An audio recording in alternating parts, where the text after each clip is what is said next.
Se você já é inscrito no canal, você já sabe o que você precisa fazer para conseguir a sua transição de carreira, porque o último vídeo do canal foi sobre isso, a gente vai deixar o card aqui se você ainda não assistiu. Você sabe que você tem que contar histórias no LinkedIn, no currículo, nas entrevistas, você sabe que precisa fazer isso, mas talvez não tenha exemplos claros e concretos de como que você pode fazer isso no seu currículo, no seu LinkedIn e contando nas entrevistas de emprego. Então, nesse vídeo, eu resolvi aqui dar 7 exemplos da minha trajetória, de experiências minhas aleatórias, entre aspas, de como que eu faria o processo de transição de carreira para essas áreas, contando a minha história. Eu não vou mentir em nada aqui, eu vou trazer pontos relevantes da minha trajetória profissional para fazer transição de carreira, de recrutador para área X, de recrutador para área Y. E olha só a lista de áreas que eu selecionei aqui para a gente poder conversar. Transição de carreira de recrutador para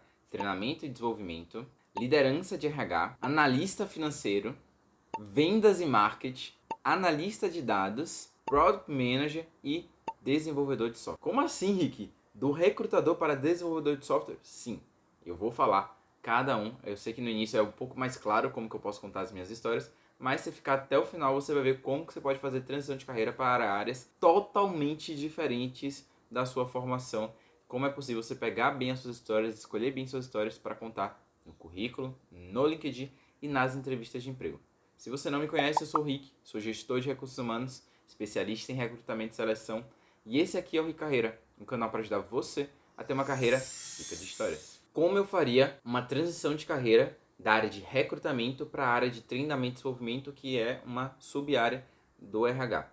Existem duas histórias na minha trajetória que eu exploraria bastante. Uma história é de treinamento de gestores num processo seletivo. Então, durante toda a minha trajetória profissional, tanto na Senac quanto na Mecanizou, eu sempre liderava o projeto de fazer treinamento com os gestores, os hiring managers, que é como a gente chama dentro desse mundo de startups, ensinando para eles como eles deveriam entrevistar, tirando vieses que existiam dentro do processo seletivo, como avaliar um currículo, como avaliar um LinkedIn, termos mais técnicos sobre gerenciamento de impressão, que são coisas que poucas pessoas conhecem dentro do mercado de RH, e eu ensinava isso para os gestores, para eles aprenderem como entender o gerenciamento de impressão que acontece no processo de entrevistas. Então eu organizava todo esse fluxo, eu acompanhava os líderes também, via feedback das pessoas, dos candidatos sobre os líderes, dava o feedback para os gestores para treinar eles, desenvolver eles como líderes que faziam bom processo de recrutamento, de gestão de vagas. Então eu tenho uma história forte disso, e não só uma, porque eu fiz isso tanto na Senac quanto na Mecanizou, e eu exploraria essa experiência dentro do meu currículo do LinkedIn para poder fazer essa transição de carreira. Então é uma história que eu acho que faz sentido. Além disso, na Senac, eu fui responsável também por um projeto de um novo ciclo de avaliação e desempenho. A avaliação de desempenho é um outro tópico que acontece muito nessa parte aí de treinamento e desenvolvimento. Se você não conhece muito do mundo de RH, é quando normalmente as empresas elas fazem aquele todo o processo de análise para ver se o profissional merece um mérito, um aumento, deveria crescer na carreira, deveria ser promovido, enfim. E não é da minha área de recrutamento fazer isso. Meu foco sempre foi colocar pessoas para dentro da empresa. Só que existe um momento em que minhas demandas estavam mais tranquilas e a empresa pediu a minha ajuda para poder tocar esse novo projeto de novo ciclo de avaliação e desempenho. E aí eu, junto com outra recrutadora, a Nath, a gente fez todo um projeto para poder ensinar para toda a empresa como é que funcionaria. A gente colocou paródias para poder fazer um treinamento super divertido. Fizemos paródias aí de músicas do Axé e a gente foi ensinando como é que seria uma avaliação de desempenho do Rick Marx. Eu me fiz de um personagem aí como se fosse o Bel Marx do Chiclete com Banana. E aí tem todo um processo de como que a Nath Sangalo, ela me ajudou, né, de Ivete Sangalo, ela me ajudou o Bel Marx a crescer na carreira, como é que ia funcionar todo o fluxo ali para receber feedback, para ter avaliação, enfim. Então a gente fez todo um processo de treinamento, a gente realmente organizou não só tipo de uma forma divertida, com paródias, enfim, mas a gente organizou materiais, ferramentas para mostrar para as pessoas como é que ia funcionar esse novo ciclo de AD que ia acontecer dentro da empresa. Então foi um projeto muito bacana que eu fiz parte, não fazia parte diretamente da minha área de recrutamento e seleção, mas foi um momento breve ali que eu vivi junto com a Nath, que era outra recrutadora, e eu poderia explorar muito essa história, tanto no meu currículo, quanto no LinkedIn, quanto nas entrevistas, caso eu fosse aí fazer um processo aí de transição de carreira para a área de treinamento e desenvolvimento. Então, o foco sempre quando a gente fala de transição de carreira é quais são as histórias que fazem mais sentido que eu posso contar para poder mostrar que eu tenho as competências necessárias, as experiências necessárias para poder fazer essa transição de carreira. E como fazer uma transição de carreira para uma área de liderança? Às vezes a gente sente que a gente já está preparado para poder se tornar líder, que a gente já conseguiria estar no processo seletivo e estar galgando passos maiores de carreira, buscando realmente aí cargos de liderança, mas a gente não sabe como contar essas histórias no currículo, no LinkedIn e nas entrevistas. E como que eu faria, no meu caso, tentando aí um cargo de liderança de RH no geral. Um diretor de RH, um gestor de RH, porque se você já me conhece, você sabe que eu sou formado em gestão de recursos humanos, então eu tenho já a formação acadêmica disso, mas eu não ia focar tanto na formação acadêmica. Eu ia falar muito mais de experiências relevantes, experiências profissionais. E tem duas histórias que eu poderia estar explorando dentro do processo de entrevistas. Uma é de uma dinâmica que eu fiz com o time de recrutamento, um jogo Grok. Eu peguei, na verdade, né, foi eu que liderei toda a iniciativa. Eu peguei um jogo que existe aí, você pode pesquisar depois, que fala sobre sentimentos, necessidades, tem muito relação com comunicação não violenta. E eu fiz uma dinâmica com todo o time de recrutamento para a gente poder se vulnerabilizar e a gente falar um pouquinho das nossas dores, nossos sentimentos, quais eram as nossas necessidades, para a gente se conhecer melhor, se entender como time e a partir disso a gente conseguir trabalhar já conhecendo melhor um ao outro. E foi muito bacana essa dinâmica que a gente fez, a gente ficou bastante tempo ali conversando sobre isso, pegava uma carta, cada um falava um pouquinho como que se sentiu assim, quando foi, qual a necessidade que era, a gente foi discutindo. E aí, um fato curioso, um mega parênteses aqui, tá? Eu fiz essa dinâmica toda, ela aconteceu um dia antes da demissão em massa que aconteceu na Sana. Foi no layoff que eu acabei sendo demitido, se você já me conhece, me acompanha, você sabe toda a minha trajetória aí, você sabe que passei por esse processo de demissão em massa. E essa dinâmica ela aconteceu um dia antes.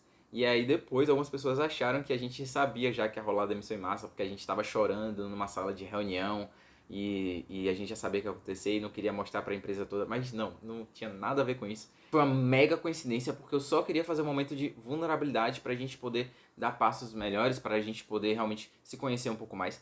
Funcionou muito para a gente se conhecer um pouco mais, mas infelizmente eu não vi depois, né, os resultados pós isso. Eu sei que para quem ficou, eu não fiquei depois do layoff, né? Mas para quem ficou, eu sei que isso ajudou muito a entender um pouco mais do outro, entender mais como lidar com cada pessoa, o que mais machucava aquelas pessoas. Então, para quem ficou, já funcionou. E até uma sugestão para você, se você estiver nesse momento de fazer uma transição de carreira para liderança, faz sentido você pensar sempre em dinâmicas relacionadas à integração de time, vulnerabilidade. Funciona bastante e pode ser uma história legal para contar em processos seletivos, tá? E um outro exemplo também que eu poderia utilizar para me candidatando aí para uma posição de liderança é relacionado ao dashes de people. Eu fui responsável sempre por fazer as dashes, os indicadores de todas as áreas de recrutamento e seleção, treinamento e desenvolvimento, de desempenho dentro do Google Data Studio. E isso ajudou toda a área de RH a olhar para os indicadores, olhar para os números, ser um pouco mais estratégico. Então, para posições de liderança, é importante que você mostre esse olhar estratégico também e que você não ficou preso só à sua área. Você sempre estava se preocupando não só com as suas atividades, mas com a atividade, as metas, os indicadores de outras pessoas. Então, eu poderia explorar isso também no processo seletivo em transição de carreira para uma liderança, tá? Então, é um exemplo para te dar de inspiração para você que está nesse momento. Como eu faria uma transição de carreira para um cargo de analista financeiro? Eu sou recrutador, como é que eu ia contar essas histórias para poder realmente ter um pouco mais de destaque dentro do processo seletivo se eu nunca trabalhei dentro da área do financeiro antes? Eu escolheria principalmente duas histórias para explorar no currículo, no LinkedIn e nas entrevistas. Primeiro é como que eu faço todo o planejamento e controle financeiro pessoal meu. Eu tenho toda uma planilha, que eu faço todos os controles, eu baixo essa planilha como se fosse um aplicativo dentro do celular, vou fazendo a gestão, vou acompanhando, vou vendo dashes, indicadores, vendo o que a gente pode melhorar, o que a gente pode...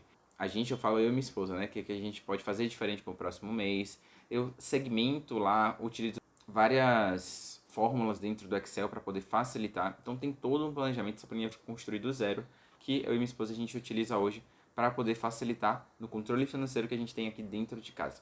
Além disso, outra história que eu poderia contar, aí mais voltada para o profissional, é sobre uma dash que eu fiz para olhar para o controle financeiro dentro da área de People. Então, os custos que a gente estava tendo com ferramentas, plataformas, com cursos, com palestras, fiz todo esse controle para poder facilitar aí para a gestora de RH mostrar esses custos e todo o planejamento financeiro que a gente estava fazendo para um próximo ano para o CEO da empresa. Então, são duas histórias que eu exploraria bastante e poderiam ter outras histórias, mas aqui é só uma inspiração para que você que esteja aí buscando uma área do financeiro ou então qualquer outra área, perceba que às vezes, por mais que você não tenha trabalhado naquela área específica, deve ter alguma história que você não está sabendo contar, seja na vida pessoal ou seja na vida profissional, que você pode utilizar bem para ter um pouco mais de destaque dentro do processo seletivo. E pode ser até um hobby seu, tá? Então, fique atento nisso. E como fazer uma transição de carreira para a área de vendas, para a área de marketing digital? Como é que eu faria com a minha experiência como recrutador? Aqui eu não focaria tanto na minha experiência como recrutador, eu falaria muito mais da minha experiência no Ricarreira. Então, no Ricarreira, você já sabe, eu tenho um treinamento que se chama Processo Rico de Histórias, que é o PRH. E nesse treinamento eu ensino como que as pessoas elas podem ter um currículo rico de histórias, um LinkedIn rico de histórias, entrevistas ricas de histórias, case técnico, vídeo de inscrição, tudo, todas as etapas do processo para a pessoa conseguir um emprego em até 51 dias. E aí eu faço todo um processo de venda, eu não deixo aberto o carrinho para sempre, porque existe uma lógica ali que a gente faz para poder fechar a turma, a gente tem o processo de mentorias ao vivo, então não dá para deixar o curso aberto para sempre. Então eu sempre faço o processo de lançamentos do curso, faço sempre lives, a gente faz aí momentos de integração junto com as pessoas de forma gratuita para depois vender a possibilidade de as pessoas participarem do treinamento. E aí, caso um dia eu queira me candidatar para uma posição de vendas, para uma posição de marketing digital, eu ia pegar toda essa minha experiência dentro do Ricarreira, vendendo aí o treinamento do PRH, e explorar todos os meus aprendizados, todos os meus erros, todos os meus acertos, as ferramentas que eu estou utilizando, tudo que eu estou estudando, para poder contar essa história no processo seletivo. Por quê? Se eu ficar só contando histórias relacionadas a recrutamento, ou então achar que eu não tenho capacidade de me candidatar para uma vaga de vendas, aí realmente eu nunca vou conseguir fazer uma transição de carreira. Mas quando você pega experiências que, por mais que não sejam, tipo, uma experiência dentro de uma empresa, na área de vendas, uma experiência dentro de uma empresa, trabalhando com marketing digital, eu tenho uma experiência própria, individual, que pode ser utilizada, se bem contada, para poder me destacar e eu conseguir o meu emprego. Então é importante que você olhe para isso também. Será que não tem algum projeto seu pessoal, alguma iniciativa sua que você não está explorando nas entrevistas que poderia te ajudar para você conseguir um emprego, para você fazer essa transição de carreira? É muito importante que você faça essa reflexão. E se você já chegou até aqui, eu tenho certeza então que esse vídeo está te ajudando. Então, por favor, curta esse vídeo, se inscreva no canal se você ainda não fez isso, porque a gente vai estar sempre divulgando novos vídeos para te ajudar a conseguir um emprego em até 51 dias, tá? E agora, como eu faria uma transição de carreira para a parte de analista de dados? Eu sou recrutador, mas estou querendo aí me candidatar para uma posição de data analyst. O que eu faria? Eu exploraria muito a minha história da criação das dashes que eu fiz dentro da área de People para poder olhar para os indicadores de Talent Acquisition e outros indicadores também de turnover, enfim. Então, aprendi sozinho no YouTube, olhando várias coisas, errando pra caramba, eu consegui construir uma dash bem bonitinha que mostra quantas vagas a gente fechou, quantas pessoas saíram, por que elas foram desligadas, foram elas que pediram demissão, foi a gente que desligou elas, existe algum erro ali dentro do recrutamento, existiu algum erro ali dentro do processo de onboard, por que as pessoas estão sendo promovidas, enfim, construir toda essa dash para a gente poder ser uma área um pouco mais estratégica. E fiz várias análises de dados, apresentações para o CEO da empresa, para a minha líder, para mostrar um pouco desses indicadores e o que a gente poderia fazer nos próximos meses. Então eu pegaria muito dessas experiências que eu tive, mesmo na área de recrutamento, que eu não tenho muito conhecimento com a parte de dados, mas eu contaria isso dentro de um processo seletivo para fazer essa transição de carreira. Além disso, eu estudei muito, tem um livro que eu gosto muito, indicação para quem quer se aprofundar nessa parte de dados, que é Storytelling com Dados. Então eu estudei muito esse livro para poder fazer minhas apresentações, para poder melhorar, porque era um déficit meu. Então é uma coisa que é importante que você fale também quando você estiver em transição de carreira. os cursos que você fez, os livros que você já leu e como que você pegou o conhecimento teórico e colocou em prática de alguma forma, seja um projeto pessoal, seja dentro da empresa, da sua área, para você conseguir a sua transição de carreira. Então eu explorarei principalmente essas duas histórias do meu estudo com o livro e também dessas dashes que eu construí para poder ajudar a área a ser um pouco mais estratégica. E aí vocês estão vendo que a cada vídeo, a cada parte aqui desse vídeo, as experiências estão ficando cada vez mais distantes da minha área de recrutamento, né? Mas é possível fazer transição de carreira. É só saber escolher as histórias e saber contar essas histórias. E agora, um ponto muito importante que a gente vai falar é sobre transição de carreira para Product Manager, para a área de produto. Como eu faria essa transição de carreira com a minha experiência de recrutador.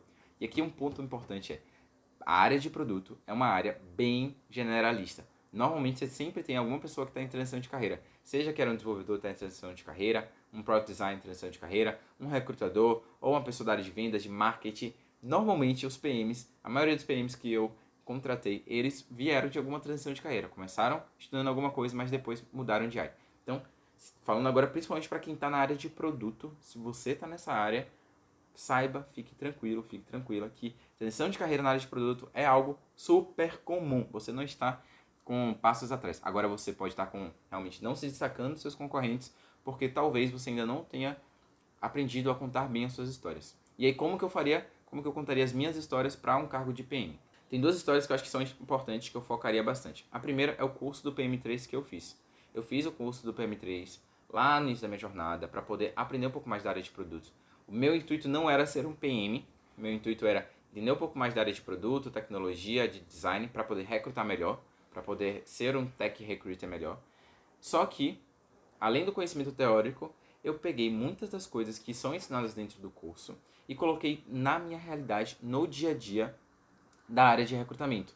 Então, depois do PM3, hoje eu falo muito sobre a importância de você ter um produto seletivo e não um processo seletivo.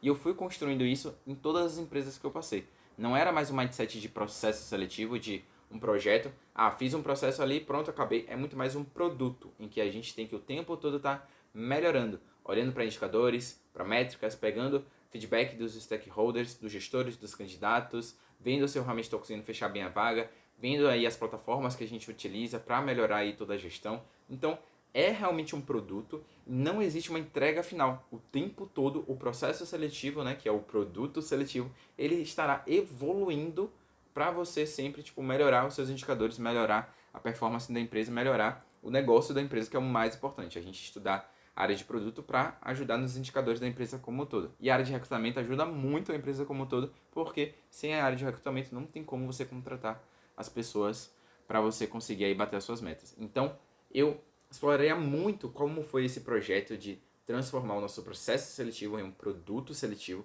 o que foi que eu construí das dashes, de começar a olhar o NPS de uma forma totalmente diferente, de treinar os stakeholders também, treinar os gestores, de olhar para toda a experiência dos candidatos, mandando vídeos para eles antes das entrevistas, fazendo alguns testes diferentes do que é colocado no mercado, colocando limite de etapas, porque eu sabia que isso desmotivava as pessoas. Então é um olhar muito mais estratégico para o processo seletivo do que normalmente os recrutadores têm. E isso veio do curso do PM3, isso veio da minha experiência com o produto. E aí eu poderia utilizar isso principalmente para uma HR Tech, se por exemplo, digamos, eu queria me candidatar aí para GUP ou para qualquer outra HR Tech que existe, para a área de produto. Eu poderia pegar minha experiência como recrutador, minha experiência no curso do PM3, minha experiência melhorando o produto seletivo das empresas que eu passei para poder conseguir me candidatar para uma vaga de PM Júnior dentro aí da GUP, por exemplo. Então, é possível você fazer isso, é possível você fazer essa transição de carreira, você só precisa escolher bem suas histórias e saber contar essas histórias no currículo, no LinkedIn e nas entrevistas. E por último, para finalizar aqui os 7 exemplos desse vídeo, eu queria falar como eu faria uma transição de carreira para a área de desenvolvimento de software com as minhas experiências de recrutador. Eu tenho uma história bem bacana na minha experiência como recrutador, que eu construí uma calculadora de salários para ajudar os candidatos a comparar se a proposta que eu estava oferecendo para os candidatos era compatível e era melhor do que o que a pessoa tinha hoje financeiramente. Então eu entregava essa ferramenta para o candidato e o candidato só colocando lá, hoje eu ganho isso de salário, isso de benefício, isso aqui, esse aqui é um ponto positivo dentro da minha empresa, mas nessa nova empresa que o Rick está trabalhando, eu ganharia esse salário, teria esses benefícios, tem esse ponto de cultura, essa liderança, enfim. Fiz uma calculadora de salário com fórmulas, com scripts. Se você não sabe, no Google Sheets, no Excel, é possível você utilizar código lá, scripts. Eu não sabia disso, fui aprendendo na marra, estudando sozinho no YouTube, pedindo ajuda para outros desenvolvedores dentro da empresa também me ajudarem a construir esses scripts. E aí eu consegui construir um pequeno software, digamos assim, mas um projeto, para resolver um problema ali dos candidatos que eles acabavam não conseguindo perceber que a proposta que a gente estava dando era melhor do que a proposta que eles tinham. E com essa calculadora, eles colocando as informações sozinhos, a gente melhorou muito os indicadores da empresa. A gente saiu de uma aprovação de 60% para 90% a taxa de aprovação de propostas de emprego, principalmente voltadas para a área de tecnologia e desenvolvimento de software. Então, eu poderia explorar muito como foi essa construção, como foi que eu desenvolvi isso. Não é uma super mega programação, mas é um início, é uma jornada, é uma história para contar um pouco da minha proatividade, da forma como eu trabalhei em equipe, porque eu fui pedindo ajuda para os desenvolvedores, como eu aprendi rápido, como eu gerei valor para as pessoas. Então eu poderia explorar isso dentro de um processo seletivo. Tem outras ferramentas que eu fui construindo também, de um Excel aqui para poder facilitar na hora de mandar feedback para candidatos, outras ferramentas que eu construí dentro da empresa também, como algumas dashes relacionadas à área de recrutamento e seleção. Então, além disso também, eu lembrei agora de uma outra história que eu consegui construir dentro da Mecanizou. Eu construí um código em JavaScript para poder mostrar para os candidatos de tecnologia quanto que a pessoa ia receber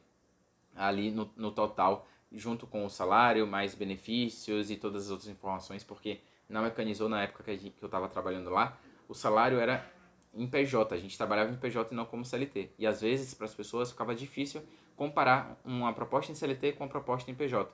Então eu construí um código em JavaScript aprendendo na marra, olhando no YouTube, pedindo feedback para as pessoas, para mostrar para os candidatos de uma forma lúdica, interativa, qual o salário que eles poderiam ter, o salário líquido que eles poderiam ter recebendo em PJ na Mecanizou, comparado ao salário líquido que eles já tinham na empresa deles atual. Então, é só você saber qual história contar da sua trajetória profissional para você conseguir fazer esse processo de transição de carreira. E olha que a gente fala sempre no Ricarreira, é construir carreiras ricas de histórias. Então, o tempo todo você vai estar construindo isso, vai estar se dedicando a construir essas histórias. E além de se dedicar a construir essas histórias, você vai estar se dedicando a saber comunicar essas histórias no currículo, no LinkedIn e nas entrevistas. Então, isso é essencial para quem está em processo de transição de carreira. E, de verdade, se esse vídeo te ajudou de alguma forma, dá uma curtida aqui, compartilha isso com mais pessoas que estão no processo de transição de carreira e comenta aqui também, Rick, você abriu minha mente, os exemplos agora ficaram um pouco mais claros, agora eu sei qual história que eu posso contar, ficou um pouco mais claro para mim o que eu posso fazer, porque eu tenho certeza que, sabendo contar suas histórias, você pode sim conseguir seu emprego em até 51 dias, tá bom? A gente vai deixar sugestões de vídeos, playlists para você continuar construindo essa carreira rica de histórias. E lembre sempre, hein? Estou torcendo por você, conte comigo e até um próximo vídeo. Um abraço!